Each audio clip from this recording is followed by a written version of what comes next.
Good afternoon. And, as usual, welcome to everyone who is joining us on the internet. In so many words, someone said to Paul, ask Raj to be gentle with us today.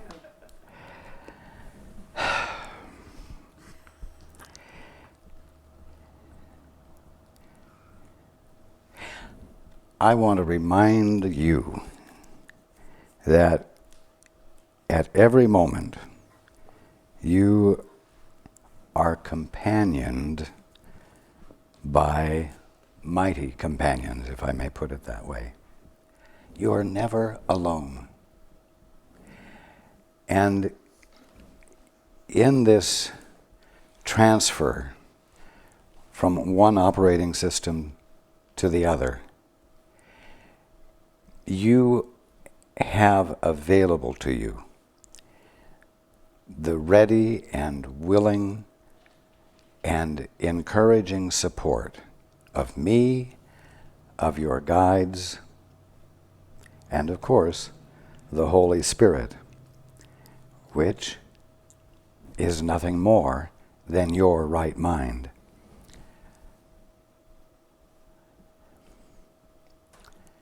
You know, I am being gentle with you.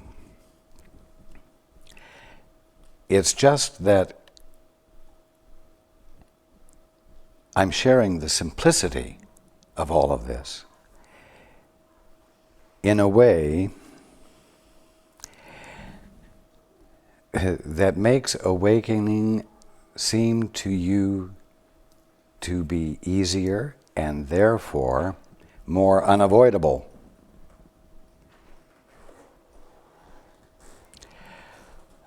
In other words, the simpler it gets and the more unavoidable it gets, the more you're in the position of, as they say, putting your money where your mouth is, putting your actions where the truth of you is. And that's going to mean a change of behavior. A change in the way you convey who you are by means of your behavior, and the way in which you convey to your brother who they are by your behavior.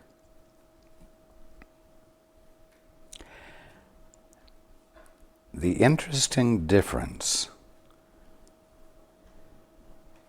between doing that and what you have been doing in the old operating system is that in the old operating system, what you were conveying about yourself to your brother and what you were conveying to your brother about your brother was all for the purpose of control,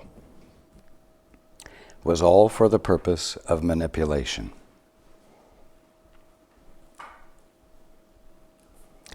But when you shift operating systems, you convey to your brother who you are and who they are because you see who they truly are by virtue of your not claiming a mind separate from God with which to see your brother and sister.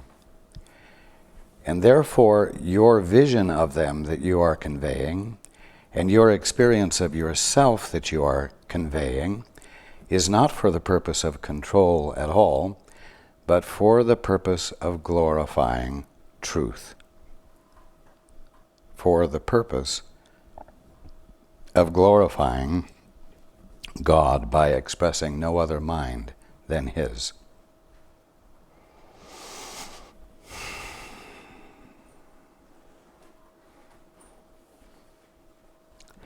The fundamental means by which you coerce each other from the old operating system, the one I'm calling old, even though it's the one you're primarily using at the moment, is guilt.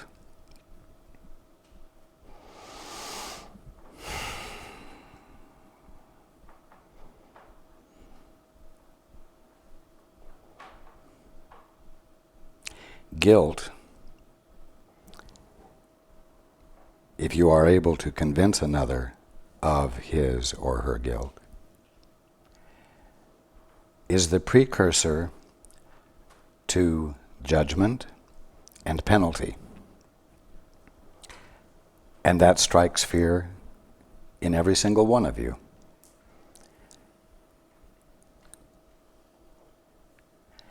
Guilt and its use are absent in the new operating system.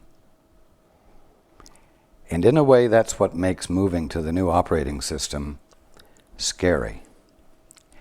Because without guilt as the primary means of leveraging others into behaving in a way that provides you with whatever your sense of safety is,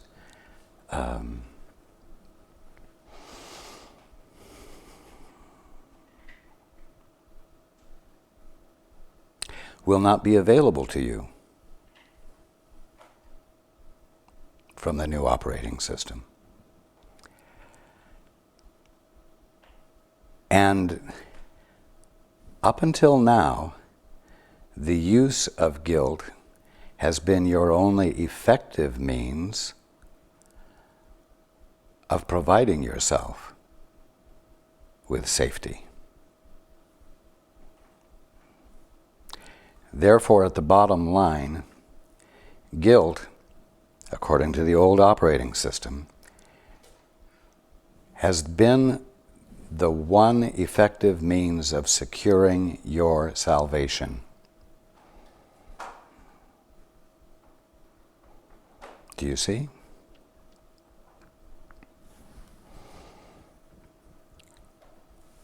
And when you use the word salvation, you do give it divine overtones. And when you give it divine overtones, and you speak about your salvation, you lend an incredibly insane coloration to the meaning of guilt. Guilt is not only the means of your salvation, it must thereby, because it serves a divine purpose, be utterly and truly valuable. Now, none of you thinks things through very completely. But if you think about what I've said, where I've thought it through completely and expressed it completely, you can see how idiotic it is. You can see how idiotic it is for you to employ guilt in getting others to behave the way you think they ought to behave. And that, of course, calls for a change in your behavior. But you can also see how idiotic it is for you to play into another's ploy of guilt directed at you, which you tend to voluntarily knuckle under to.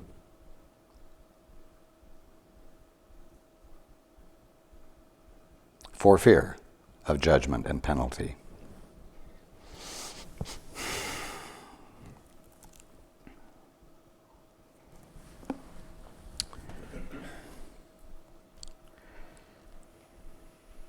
I'm going to begin reading. Irrational thought, and isn't that what we've just been talking about? Irrational thought is a thought disorder. God Himself orders your thought because your thought was created by Him.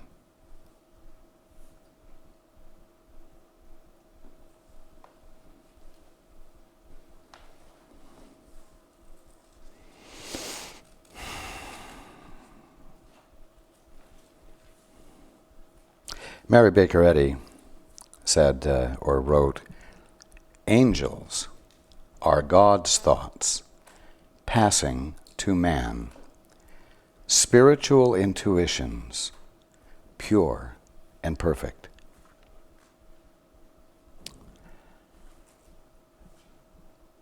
When you aren't busy creating your own thoughts and you are silent, the flow of God's thoughts become noticeable to you, and they are experienced right where you have always had all of your own private thoughts. And as you let that happen, you begin to be able to recognize that this flow of spiritual intuitions is the natural function of your mind, constitutes you being in your right mind, and that all you are called upon to do is to embody or give expression to those spiritual intuitions, pure and perfect. Again, God Himself orders your thought because your thought was created by Him. Guilt feelings are always a sign that you do not know this. And I'm inserting, because you don't know it, you busy yourself with creating your own thoughts and your own opinions and your own definitions. And then you do your darndest to use guilt to convince your brothers and sisters of the correctness of your definition in order to get them to agree with you, so as to increase the strength of your thought by the joining of others in agreement with it. They, continuing they, guilt feelings, also show that you believe you can think apart from God and want to. Wanting to think on your own is not truly possible. You can't, you, the divine one that you are, can't truly want to do what you can't do. You can't want to do what is impossible. You can't want or desire to not be in your right mind. Continuing, every thought disorder is attended by guilt at its inception and maintained by guilt in its continuance. Guilt is inescapable for those who believe they order their own thought and must therefore obey its orders. This makes them feel responsible for their mind errors, without recognizing that by accepting this responsibility, they are really reacting irresponsibly. If the sole responsibility of the miracle worker is to accept the atonement for himself, and I assure you that it is, then the responsibility for what is atoned for cannot be yours. A little bit of a mind bender there.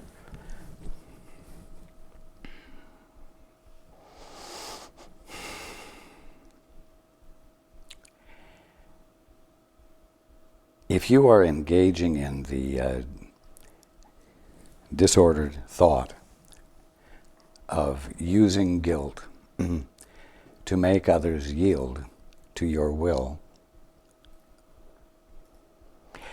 and they react from their will, and this creates a dynamic of stress, you might think that the way to correct it, to correct the distress, is to heal that one of his reluctance to yield to your will. It's that simple. When the answer, the true resolution to the problem, is for you to shift operating systems.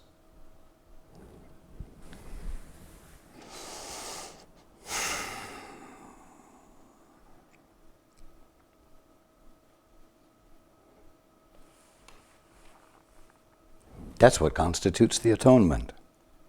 Shifting operating systems.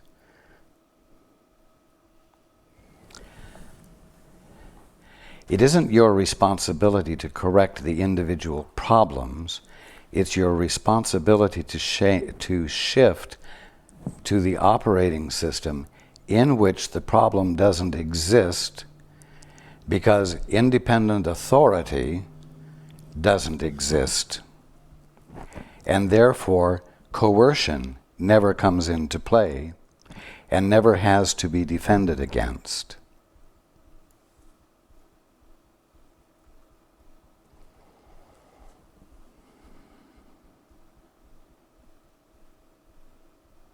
And here's the difficult thing. You do this right in the arena where the problem seems to be going on.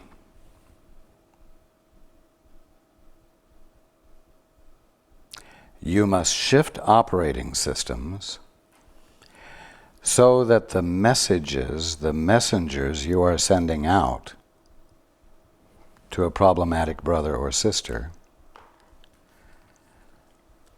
arise from clarity of truth that you are experiencing. Where you are not buckling under to the call for guilt that's being presented to you, and retaliate in the old mode of returning guilt for guilt in an attempt to win the battle of the wills.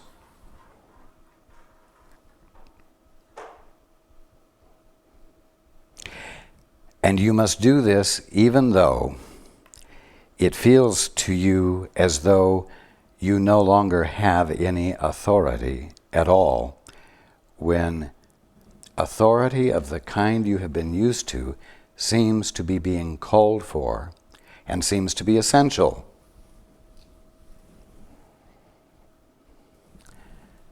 Remember, it always takes two to tangle. And if you withdraw from the contest, there is no contest, no matter how much the so-called, quote, opponent, unquote, wants the battle to continue and wants you to remain in the battle mode. And so you must dare to make a commitment to shift operating systems and then reflect and embody truth right in that arena, to reflect and embody love right in that arena, because something in you knows that the making of the shift to the new operating system is the only thing that will truly resolve the apparent differences and the apparent conflict. And so you must have guts and commitment and resolve.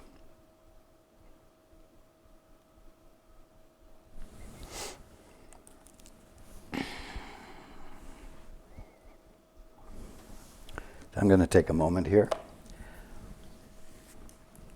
to bring something else out.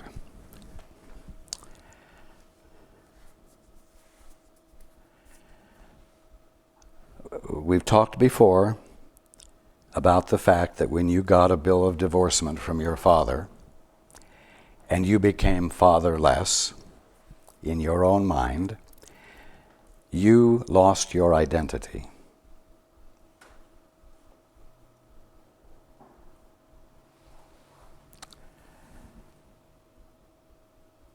in that state of lost identity, of being an orphan, you have endeavored to create an identity for yourself out of whole cloth, out of pure imagination.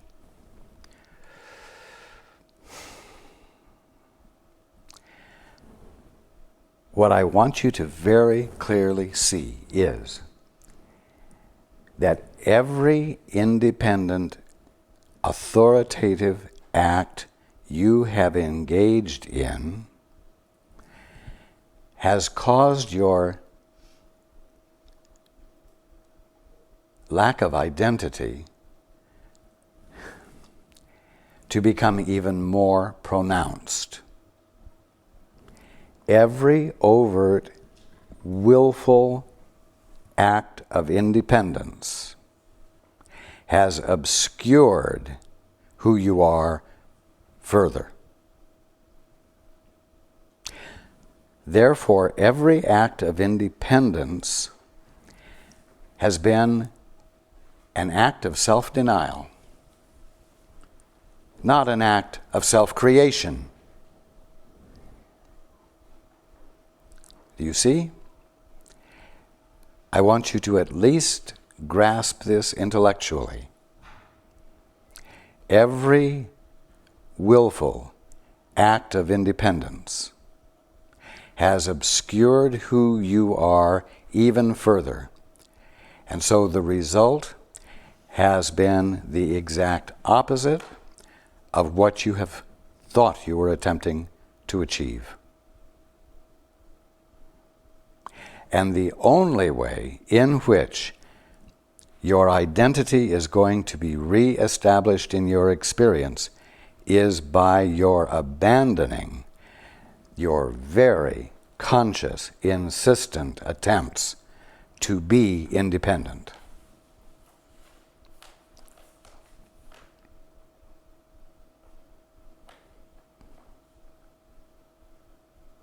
Just let that sit there for a moment.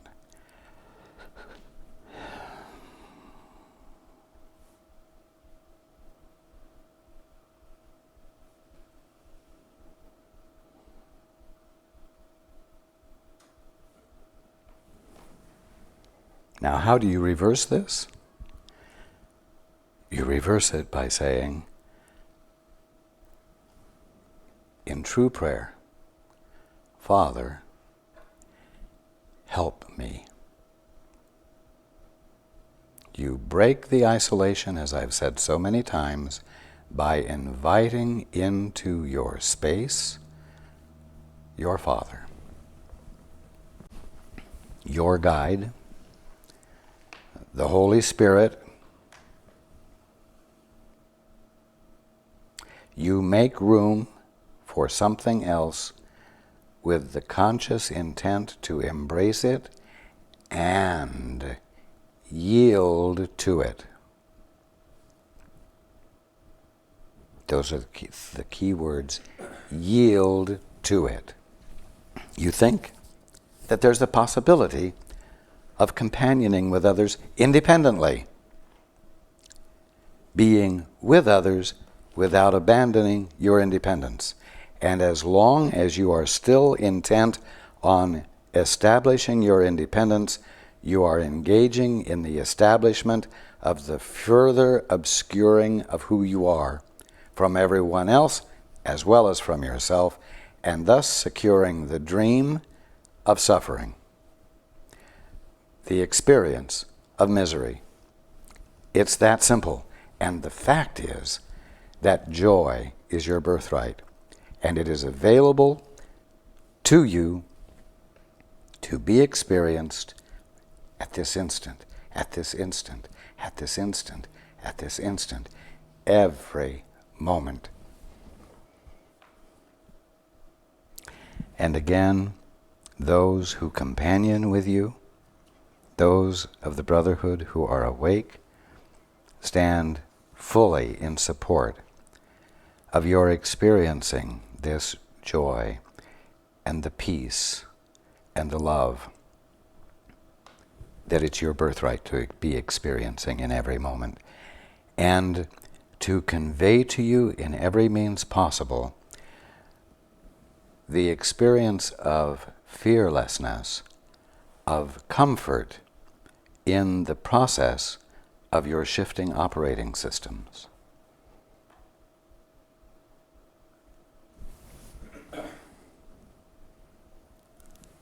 Be willing to let them in and accept their help and yield to their vision.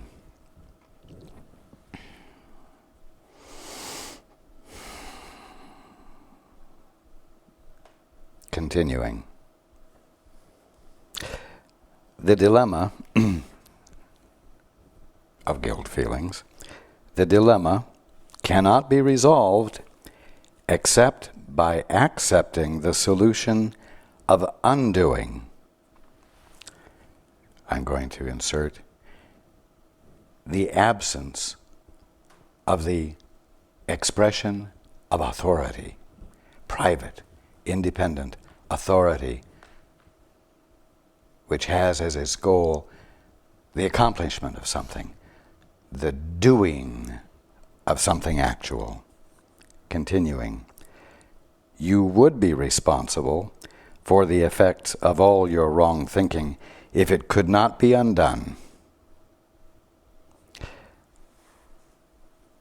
The purpose of the atonement is to save the past in purified form only, which simply means minus the irrelevancies of self-will that you introduced into the picture along with whatever you did that did reflect the Father's will, that did express your divinity. Continuing, if you accept the remedy for a thought disorder, and a remedy whose efficacy is beyond doubt, how can its symptoms remain? I'm going to say, how could the effects of something you never actually did continue to distort your perception of what was really going on? It can't. Continuing, you have reason to question the validity of symptom cure. That's like solving this little problem and solving that little problem by coercing your brother into obedience to what will provide you with your safety. You have reason to question the validity of symptom cure, but no one believes that the symptoms can remain if the underlying cause is removed.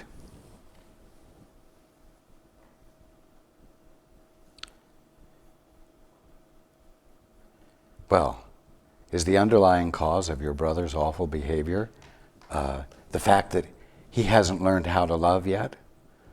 Or is it because you haven't learned how to love yet and you're behaving in an atrocious way with him? Does it mean that he needs to learn how to love and you need to learn how to love? No, it means you need to get out of that operating system where you are serving the one single goal of establishing the reality of yourself as something independent of a source. You see? It's simple, but it's difficult to remember because you are so ingrained in your well-trained habitual responses to the expressions of willfulness that are going on around you and the expressions of willfulness that you are putting out.